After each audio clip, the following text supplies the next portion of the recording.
Okay, I'm just going to pick you randomly to pick your selection. So I will start with Rodolphe. So the idea is to say, if you had to invest either personally or with your fund, you can specify which one. Which company would you pick to invest in and why? Only one? Only one. And maybe you can say if you pick another one, what it is, but you have to pick one favorite. Okay, so in my view, the biggest business opportunity in terms of market size and tangible business is probably eWorky. So I believe it's the one I would choose.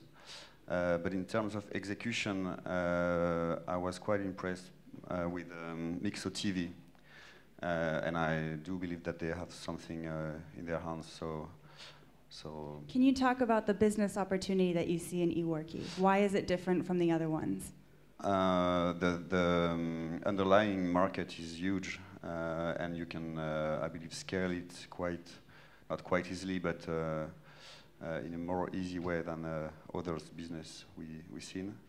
So scalability and underlying market. Okay, and when you talk about execution, are you talking about the actual product that you saw from Mixo? It was more developed than the others. So that may be not fair because they're at kind of different stages. Yeah. How long do you think Mixo has been working on their product? Or do you just think that what you saw today, you would be able to invest in that? I'm sorry, I'm not sure. Do you think that based on the product that you saw today, Mixo is the one probably the most developed and you'd be able to invest just in that? Yeah, I believe it's the most advanced product we've seen. Okay, so we had one vote for eWorky from you. Yeah. All right, I will ask Nicolas to go next. Globally, on average, I think eWorky fits kicks many boxes. So I think if I had to vote, I would vote for eWorky. Can you talk about those boxes? No, but the teams, quality of presentation, comprehensiveness of the presentation, positioning, market opportunity, innovation, credibility, knowledge of the business model, and the capacity to answer. I liked a lot cartoon. But I think but the idea, Artistoon. Sorry. I think it's very new. It's a way to it's a kind of art sourcing where every single user can be a Laurent de Médicis. And frankly, I'd be really happy to have the Joconde in my flat, but if it could be my mother or my wife, it'd be even cooler. So I think it's a great idea with a lot of power. It's really the platform has to be very robust. I think it's a platform play, and it has to scale. Are those your biggest problem with concerns? Personalization is be able to scale, but I think it makes a great sense to get young artists to be known.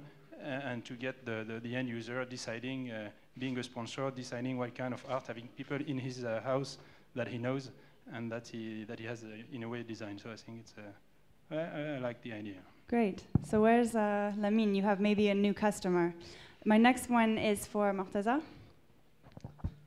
So I guess eWorky is kind of getting hot.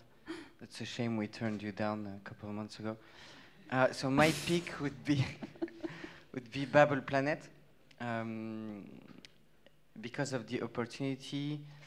I guess the education market is really something we need to work on, especially in English, especially in France.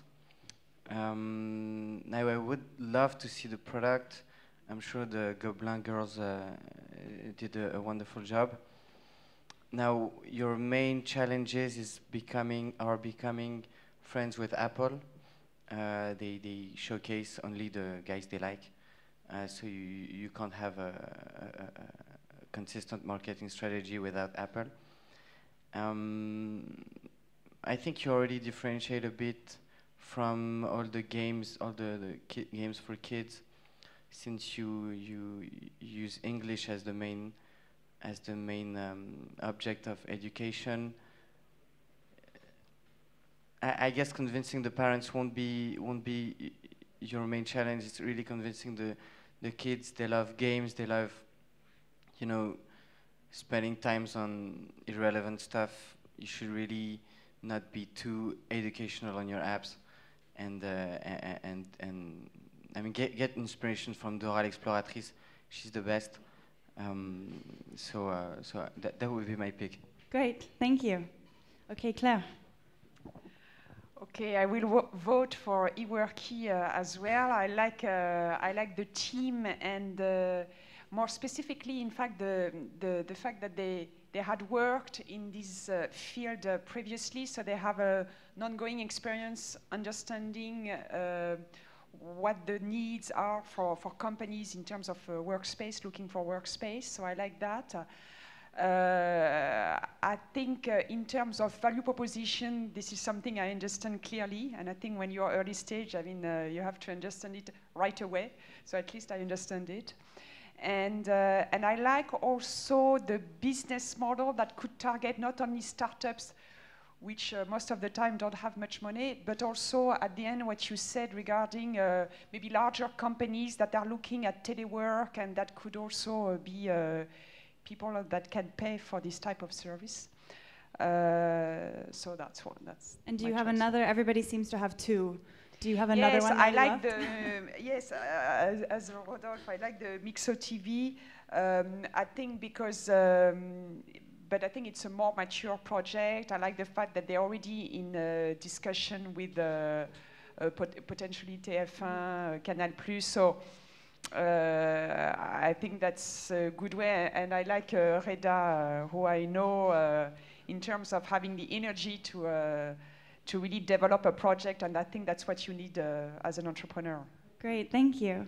Now I will jump. I'm going to skip Jean-David, come back to you. I'm going to go to Marine. My pick will be Mixo TV too. It's in this project that I saw a lot of opportunities in terms of development, and I also think that the team is the right team to achieve those development projects, because it's all the content is here. It's just a question of knowing how to manage it and find the right way to present it to TV viewers. And I thought there are a lot of opportunities in terms of business development with ISP, with new media on the web, on tablets and mobile. So that's why I picked this one. Great. And you didn't pick eWorky ahead of Mixo? I like eWorky, and I think the idea is great, but the model isn't that innovative, because we've seen a lot of Airbnb clones on different areas, but I'm sure the execution is really well. And I think also that the approach with large corporations, due to the team background, is a really good idea. So if I had to ask you to pick one more in addition to Mixo, because I feel like that's your first choice, what would be your second choice? Yeah, my second choice will be the last one. eWorky? Yes. Okay, okay, thank you. Okay, Jean-David. So my sense is none of this project is ready to receive 1 million from my fund. So the first Why is that? What are they lacking? I think all of them are basically a bit too early. But if I have to pick one or two and put them in my shadow portfolio, meaning companies I would like to follow and to interact with, I would put first Mixo TV, and second probably eWorky. Mm-hmm. More excitement on the Mixo TV side, and let's say more certainty about the business model regarding eWorky. Mm-hmm. Regarding Mixo TV, the main thing is about the twist that allows this application to get to critical mass of usage. You have to be a friend with TV channels, but you don't have to be a slave of them, and it's very easy to become a slave of TF1. Very easy. So I don't know enough about the go-to-market strategy and so on to say if it's a good investment at this point of time, but clearly there are some good ingredients, and I would like to know about the recipe. What do you need to see from both those teams to feel like you could be ready to invest?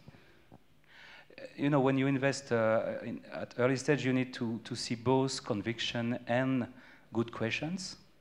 Most of the time when you pitch, you just show the convictions. Mm-hmm. And what is interesting is to see how people are asking themselves the right questions. Very interesting, okay. And so the last one, François. So hard not to repeat what everybody said, so maybe I'll do something a little bit different, and maybe I'll do a comment on each and then tell you who I pick. Okay. So maybe in order, Bubble Planet, I agree with Reza, it's a big market, something will happen, but hundreds of apps are out there.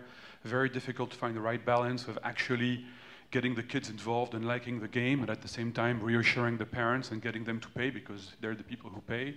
And honestly, I think I receive a business plan like that at least once a month, but it's probably closer to once a week. So, you know, there will be a lot of competition out there, lots of companies from everywhere. It's also a global play, very easy to, especially in English, very easy to do something globally. So you know, there will be, we receive one business plan a month at least in France, but there will be at least that many in all of the countries all over the world. So the market will be very difficult. Libertrip, I think we said what we wanted to say online. I think it's very, very difficult to be a feature like that. I mean, the value proposition is really, really hard, and expect a lot of competition from Google. Next one was what, Mixo.tv? Yeah, Mixo.tv, I really like the energy of Reda, and there is a market where something will happen, but we've seen a lot of companies doing connected TV software, set-top box software, next-gen set-top box software. It's going to be a big battle with big guys. I mean, the ISPs, Google, Apple, all the TV companies, they're going to fight for that market. So, you know, it's a very, very, and I did like the focus, say, okay, I don't want to talk to these guys, I want my iPhone app, and I want it to be exceptional. And I think that's the right, I mean, if you're going to be an independent startup, that's the only way to make it, but then you need to see traction. So I like the energy, if I like the app and if there's traction, there might be something there, but, you know, until there is traction, very difficult to know whether they'll be able to trump any of the big guys. Woozer, I mean, very, very, very difficult to get that kind of the virtuous circle. So again, if there's traction, maybe not, maybe, but until there's traction, difficult. Modizi, same thing, very competitive market, lots of apps. I want to see the traction. I want to see what the unique advantage is. Or it's very difficult to know ahead of time what will make people use such a service. So can they get the thing rolling? Artistoon, I agree with Nicolas. It's an original project, and it looks suited to marketplace. I'm scared when there's something is so niche that you can't do the customer acquisition strategy. I mean, what are the keywords you're going to buy online? How are you going to get users to the platform? And something so niche, it's really, really, really, really hard. And we live it with a company like Litchi. There are no keywords. You have no online customer acquisition strategy. It's just word of mouth, and Litchi has something very powerful, which is that when a user starts using the product, he invites 10, 15, 20 people, and we see that 2 or 3 of these then start using the product. It's very, very slow. But in the case of Artistoon, how do you do that? How do you get the virality? Because if you don't have any customer acquisition online strategy online, then virality is your only alternative. How do you do that with a product like Artistoon? So my vote would go for eWorky again. Popular choice. I think it's easy. I think it's, again, fairly unique. So we haven't seen hundreds of startups like that, contrary to Libertrip or Babel Planet or whatever, so it's different. I also, like Claire, like the fact that people know the market, so they didn't haphazardly fall in this opportunity doing brainstorming of what hasn't been done yet or what's been copied less well than I would like, and so I can try copying it better. My question, like Reza, would be, what's the repeat on this? So what's the actual market? So there is an issue of discovery. Once you've discovered, how frequent is your need? How often will you go through the platform? In Airbnb, people change destination every time, and people travel a lot. Working space, is it something that you do anew so often? I'm not sure. So to me, that would be my doubt. I like the strategy of just aggregating people and then turning them into customers as you offer. We started like that when we invested in Venere, which did the same thing with independent hotels 15 years ago. It's a strategy that works, but again, the hotel market has very high repeat. People used to paying commissions, so much easier. So my vote would go for eWorky, but and your with second some place? concern of my second place against with traction would also be Mixo.tv, unless Artistoon finds a way to actually get customers. If they find a miracle solution, and I show that there are metrics that are repeatable, that are scalable, that they say, I do this, I get that, then, and some conviction of the depth of the market, then Artistoon would be probably my second choice, but I'm afraid it'll be hard. So I think, again, in terms of mix of energy, team, energy, market, my second choice would probably be Mixo TV. Great. It sounds like you guys are very synchronized in your decisions. That's good. I feel like you have a comment. Go for it. Congratulations, because it's easy for investors to give marks. I think the real value is in the quality of the managers, and you can't assess the quality of manager in 3 minutes. But congratulations, Roxane, because the overall level is very high. Very good quality of startups. Very good points. I could understand all business models, which is not often the case. So it was clear, simple, well presented. That wasn't me. That was the startups. So but the thank startups you. as well, but you. And yeah, remember that we investors very often we invest in very lousy company, and we fail to see the great investments and let other investors do it. So it's not an exact science, and luck is almost as important as in the case of a user. Great. Do you guys have any other feedback for any of the teams just before we wrap up? All right. Well, I have to give a huge round of applause to our investors.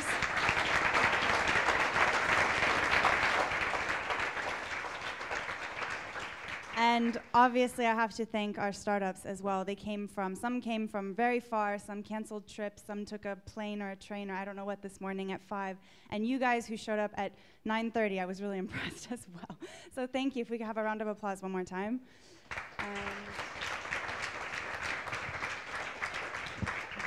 And I will let Joël from the Agence de Développement du Val-de-Marne just say a couple of words really quickly on his events.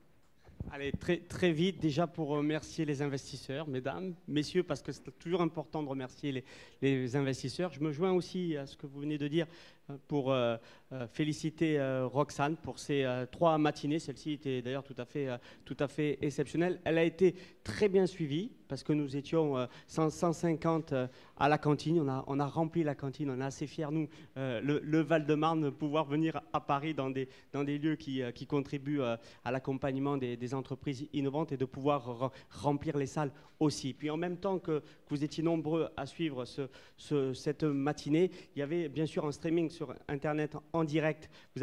On a pu vous entendre, on a pu vous voir, on a pu bien sûr entendre ces beaux projets qui ont été présentés. Et ils sont aujourd'hui en direct, plus de 600 à nous avoir suivis durant toute la matinée. Donc on a été nombreux à vivre ce moment-là. Moi, je n'ai plus qu'à vous donner rendez-vous le 22 novembre prochain.